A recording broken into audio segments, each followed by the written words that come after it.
اور سوال جو عموماً کی جاتا ہے کہ حدیث اثنا عشر خلیفہ جو ہے 12 خلفاء والی حدیث، اس استمرار قیامت تک کیسے ثابت کیا جا سکتا ہے؟ کیسے وہ سبسٹنشیٹ کیا جائے گا کہ وہ 12 ہی خلفاء رہیں گے؟ اور خلیفہ نہیں ہے ان کے علاوہ اللہ کے، کیونکہ رجعت حق ہے. نہیں، لائک وہ اہل سنت جو تعویل کرتے ہیں وہ یہ کہتے ہیں کہ مثلا وہ اندر سے جوڑ میں پورا کرنے لگ جاتے ہیں. دیکھیں رسول اللہ صلی اللہ علیہ وسلم بے فائدہ بات نہیں کہتا، ٹھیک ہے نا، مگر یہ آپ کے اس کے جملے کو اتنے سینسر کرتے ہیں، کاٹ دیں، قینچی لگانے کو بے فائدہ ہو جائے. اتنی بچا دیا جماعت مخالفین نے کہ میرے بعد 12 خلفاء ہیں. اور بھائی پیغمبر صلی اللہ علیہ وسلم اتنی کہ اس سے کسی کو اندازہ ہی نہیں ہے بھائی کہ صرف 12 عدد مل گیا ہمیں کہ اور ایک خلیفہ ہیں. اس کے علاوہ یہ کون ہے بھائی، یہ کب آئیں گے، اس کے صفات کیا، اوصاف کیا ہیں، وہ سب کاٹ دی بھائی. باقی یہ تو پیغمبر تو نہیں، کہ پیغمبر تو کمپلیٹ ہدایت دیتے ہیں نا. یہ تو لازمی بات ہے کہ پیغمبر صلی اللہ علیہ وسلم ایسا جملہ کہ لوگوں کے لیے ایک معمہ پیش کر رہے ہیں کہ پر لوگوں کو پتہ نہیں چلے کہ ان کا مقصود کیا ہے. وہ تو نہیں کرتے نا، اور لوگ بھی وقوف نہیں تھے اس زمانے میں.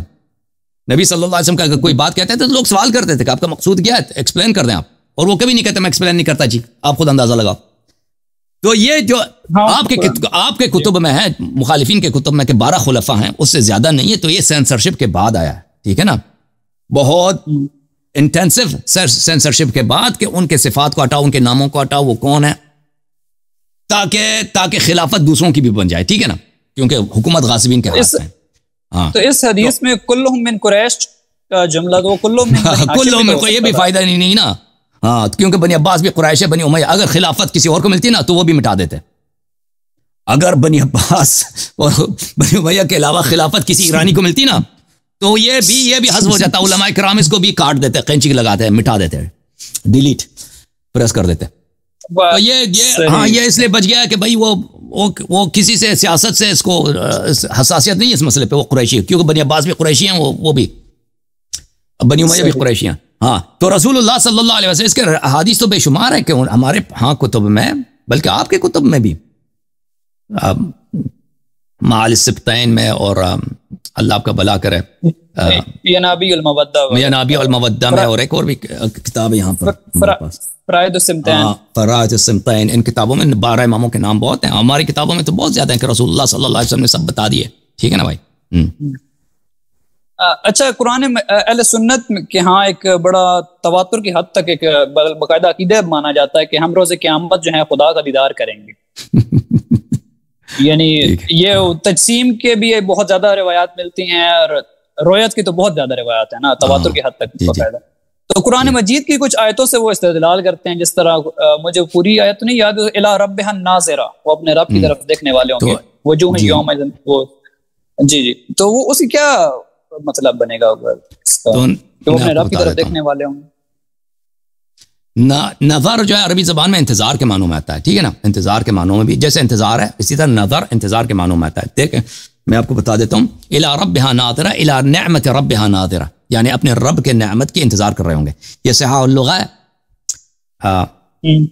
یہاں پہ صفحہ نمبر 880 ہے. النظر الانتظار، انتظار کو عربی زبان میں نظر بھی کہتے ہیں، ٹھیک ہے نا. دیکھنے کو بھی کہتے ہیں، انتظار کرنے کو بھی کہتے ہیں، یعنی راہ تکنے کو، یعنی تکنا یعنی راہ تکنا، یعنی انتظار کرنا. دیکھیں یہ لسان العرب ہے، جلد نمبر 5، چاپدار صادر بیروت. والنظر الانتظار، نظرت فلانا وانتظرته بمعنى واحد. نظر کا مطلب ہے انتظار. میں نے نظرت فلانا، فلانے کو میں نے تکا، یا فلانے وانتظرته بمعنى واحد، یہ ایک معنی. اور بھی کتاب ہے. تو وإلى ربها ناظرہ، اہل بیت علیہ السلام نے فرمایا کہ وجوہ یومئذ ناظرہ، چہرے بشاش ہوں گے، خوشنود ہوں گے، تر و تازہ ہوں گے. الى ربها ناظرہ، الى رحمت ربها ناظرہ، یعنی اپنے رب کے رحمت کے انتظار میں ہوں گے. توقع یہی ہوگی ان کے کہ ہم اپنے رب کے رحمت کو ہم پہ نازل ہوگا، ہم جنت جائیں گے، ٹھیک ہے نا. اس لیے ربها ناظرہ، اللہ نظر نہیں آئے گا. لا تدرک الابصار وهو يدرك الابصار وهو اللطيف الخبیر. جی.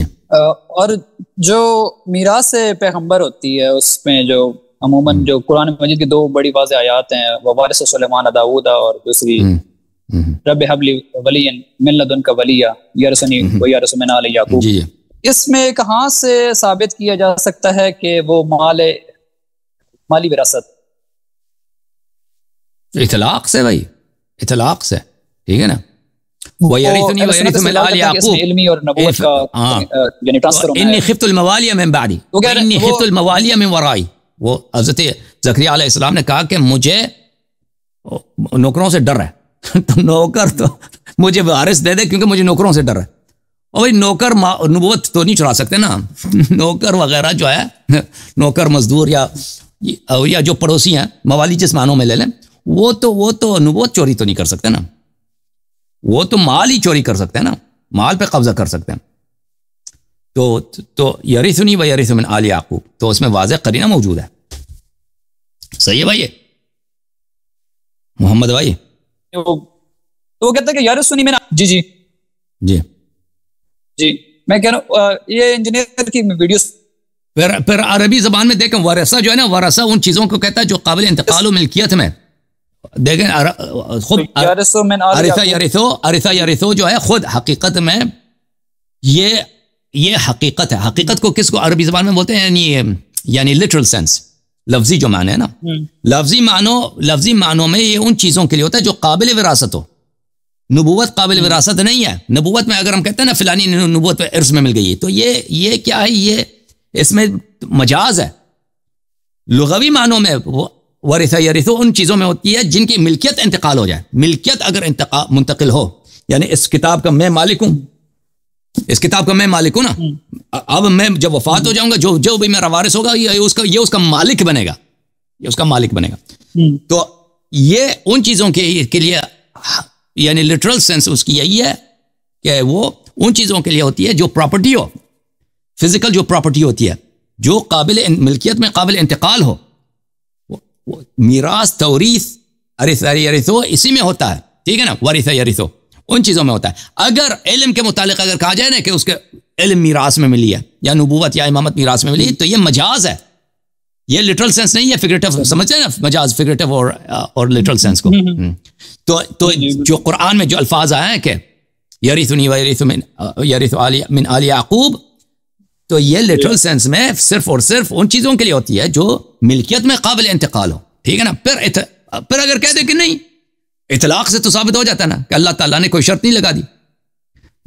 پھر ثابت ہو جاتا ہے کہ وہاں پہ انی خفت الموالی من ورائی, کہ ان کو پڑوسیوں سے یا نوکروں سے ڈر رہا ہے کہ مال پہ قبضہ نہ کریں. تو یہ مال کی بات ہو رہی ہے. جی سر. صحیح. تو امام کا جو عموماً اہل سنت جب بھی بات کرتے ہیں تو وہ امام مہدی علیہ السلام کے کانسیپٹ کو گراسپ کرنے میں بڑے انہیں دقت پیش آتی ہے کہ ایسے امام کا کیا فائدہ جو یعنی پردہ غیبت میں ہے نا. تو یعنی وہ اپنا کام پریکٹیکلی اپنی ڈیوٹی تو پرفارم ہی نہیں کر سکتا ہدایت والی. تو امام حسن علیہ السلام کون سے اپنی ڈیوٹی پہ پرفارم کر سکتے تھے؟ امام حسن علیہ السلام وہ ڈیوٹیز دیکھیں, وہ ڈیوٹیز, یا امام علی علیہ السلام رسول صلی اللہ علیہ وسلم کے وفات کے بعد کہ انہوں نے حدود جاری کرنا ہے, انہوں نے جہاد کرنا ہے, انہوں نے قتال کرنا ہے, پریکٹیکلی پریزنٹ تھے نا. جی ہاں جی. تو یہ ہے کہ وہ بھی وہ جو امامت کے جو بہت ساری ذمہ داریات ہیں وہ انجام دینے سے نہیں کر سکتے تھے. کیوں نہ اس لیے کہ وہ نہیں کرنا چاہتے تھے. لوگ ان تک اب سن لیں, اب جواب آئے گا. وہ نہیں کر سکتے تھے اس لیے کہ لوگ نہیں مانتے تھے, لوگ ظالمین کے ساتھ دے رہے تھے, ان کے ساتھ نہیں دے رہے تھے, ٹھیک ہے نا. تو یہ بہت ساری باتیں یہ بات تو ہاں. تو عرض یہ ہے ہاں. تو دوسری جو چیزیں جہاں تک ہدایت کا تعلق ہے کہ وہ سوالوں کے جواب دیتے تھے. جی ہاں, وہ سوالوں کے جواب دیتے تھے, لیکن سب لوگوں کو رسائی بھی نہیں تھی. جی جی جی. تو لوگوں کے سب لوگوں کی رسائی نہیں تھی. اس زمانے میں بھی اگر کوئی امیر المومنین علیہ السلام سے سوال کرنا چاہتا تھا ڈیلی طور پہ, وہ اویلیبل نہیں تھے کہ روزانہ بھائی کوئی مثلا شخص یمن میں رہتا ہے, کوئی بحرین میں رہتا ہے, تو وہ یہی ہوتا تھا کہ بھائی وہ کسی کے واسطے سے وہ ہدایت لیتے تھے, ٹھیک ہے نا. تو یہاں آج کے دور میں اگر کوئی شخص, میرے عزیز میرے بھائی, اگر کہتا ہے کہ امام علیہ السلام مثلا جہاد کیوں نہیں کرتے, قتال کیوں نہیں کرتے, بھائی حدود کیوں نہیں جاری کرتے, تو چلیں ٹھیک ہے. امام مہدی علیہ السلام, آپ لوگ جو جماعت مخالفین ہیں کہ کہتے ہیں اللہ امام نہیں بناتا نا, لوگ امام بناتے ہیں, تو آپ لوگ امام بنا دینا, کیا مشکل ہے؟ اگر امام مہدی امام مہدی نہیں بناتا نا, اللہ کے جعل سے نہیں ہے, لوگ بناتے ہیں, تو ابھی کیا مشکل ہے؟ علماء کی کمی ہے, مسلمانوں کی کمی ہے بھائی، اتنا کمیونیکیشن ہے، اتنے جماعت عمریہ کے احزاب زیادہ ہیں، کسی کو مہدی بناؤ نا دنیا کو، یملأ الارض عدلا وقسطا، پوری دنیا کو عدل قسط بر دے بھائی، ٹھیک ہے نا. انڈیا ابھی کشمیر میں کیا کر رہا ہے؟ انڈیا کشمیر میں 7 لاکھ اس کے فوج ہیں بھائی، ایک چھوٹا سا علاقہ ہے کشمیر، 7 لاکھ، پوری پاکستان کی فوج 7 لاکھ نہیں ہے، پوری پاکستان کے مسلح افواج 3-4 لاکھ ہوں گے، اس نے صرف کشمیر میں 7 لاکھ، ابھی وہ مسلمانوں کے ساتھ کیا، مسلمانوں کو وہاں سانس نہیں لے دیتا کشمیر میں، 7 لاکھ اس کے صرف فوجی ہیں. اچھا تو عرض یہ ہے کہ وہ کوئی اور چائنا میں کیا ہو رہا ہے جو ایغور مسلمان ہیں ان کے ساتھ، تو ابھی کوئی وہ بنا دیں. عرض یہ ہے کہ ابھی امام عصر علیہ الصلوۃ والسلام اگر حدود نافذ نہیں کرتے یعنی حکومت نہیں کرتے تو اس کی وجہ واضح ہے، ان کے آباء طاہرین علیہ السلام نے کب کیا. جہاں تک سوالوں کے جوابات کا تعلق ہے، سوالوں کے جواب اس زمانے میں بھی امام علیہ السلام سارے خود نہیں دیتے تھے، لوگ محدثین ان کی جانب سے روات دیتے تھے. تو اب بھی یہ سلسلہ منقطع نہیں ہے، اب یہ سلسلہ بالکل جو اگر کوئی دینی مسئلہ ہے اس کو اہل بیت علیہ السلام کا موقف چاہیے، وہ احادیث کے روح سے جیسے امام جعفر صادق علیہ السلام میں روات کے طریق سے حاصل ہوتا تھا اب بھی حاصل ہے. اس کے علاوہ امام علیہ السلام کی ذمہ داری جو ہے دین کی حفاظت کرنا اور دین میں انحراف کو روکنا، اس کے لیے ان کے سامنے ہونا ضروری نہیں ہے.